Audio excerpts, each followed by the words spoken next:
మనందరం కూడా ఎన్నో దశాబ్దాల పాటు కలగని జగిత్యాల జిల్లా ఏర్పాటు చేసుకున్నాం. జగిత్యాలలో మెడికల్ కాలేజీ వస్తుందని ఏనాడు కూడా ఊహించలేదు.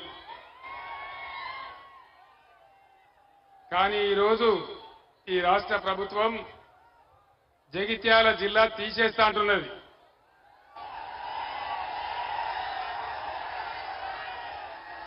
జగిత్యాల జిల్లా ఉండన్నా పోవన్నా అన్నా ఎన్నికోలు చెప్తలేరు. జగిత్యాల జిల్లా ఉండన్నా మరి ప్రభుత్వం తీసేస్తా అంటున్నది. జగిత్యాల జిల్లా ఉండాలంటే నిజామాబాద్ ఎంపీగా బాజిరెడ్డి గోవర్ధన్ గారు గెలవాలి, పెద్దపల్లి ఎంపీగా ఈశ్వర్ గారు గెలవాలి, కరీంనగర్ ఎంపీగా వినోద్ కుమార్ గెలవాలి.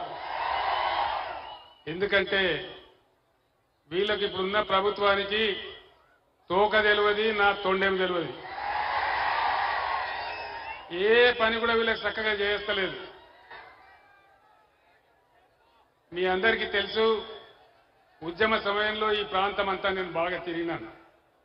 జగిత్యాలకు కూడా చాలాసార్లు వచ్చినాను. వరద కాలువ బాధ చూసి వరద కాలువను మన హయాంలో ఒక రిజర్వాయర్గా చేసుకున్నాం. దానిలో మత్స్య కార్మికులు బతికినారు, రైతులు బతికినారు. రైతుల చెరువులు నింపడానికి అవసరమైన ఓటీలన్నీ పెట్టి అప్పుడున్న విద్యాసాగర్ రావు ఎమ్మెల్యే గారి ఆధ్వర్యంలో, చొప్పదండి ఎమ్మెల్యే గారి ఆధ్వర్యంలో, బ్రహ్మాండంగా బాల్కొండ ఎమ్మెల్యే గారి ఆధ్వర్యంలో వరద కాలు వెంబడి ఎన్ని కావాలని అంటే అంత తుమ్ములు పెట్టి బ్రహ్మాండంగా చెరువులు నింపుకున్నాం. ఆ చెరువుల కింద రైతులు వ్యవసాయం చేసి బ్రహ్మాండంగా బతికినారు. ఇలా ఎందుకు వరద కాలువని ఎండబెట్టినారు అని నేను అడుగుతా ఉన్నా. ఏ కారణం చేత ఎండబెట్టినారు? పంటలు ఎండబెట్టినారు, పొలాలు ఎండిపోయినాయి, రైతుల పొలాలు ఎండిపోయినాయి. దానికి ఎవరు బాధ్యులు? దయచేసి ఆలోచించాలని చెప్పి నేను కోరుతా ఉన్నా. మీ అందరు నేను ఒకటే మాట కోరుతా ఉన్నా. 5 నెలలలోనే ఆగమాగం చేస్తా ఉన్నారు రాష్ట్రాన్ని. బీడీ కార్మికుల గురించి పట్టింపు లేదు, చేనేత కార్మికుల గురించి పట్టింపు లేదు, గౌడ కార్మికులు గీత కార్మికుల గురించి పట్టింపు లేదు, విద్యార్థుల గురించి పట్టింపు లేదు, విద్యార్థుల ఫీజు రీఎంబర్స్మెంట్ వస్తలేదు, విద్యార్థులకు ఓవర్సీస్ స్కాలర్షిప్ వస్తలేదు. దీనికి అంతటి కారణం ఏంది? పోనీ ఇవన్నీ వస్తలేవు, ఇవన్నీ కేసీఆర్ ప్రభుత్వం స్కీములు. వాళ్ళు చెప్పిన 6 గ్యారంటీలలో ఏదన్నా అమలైందా?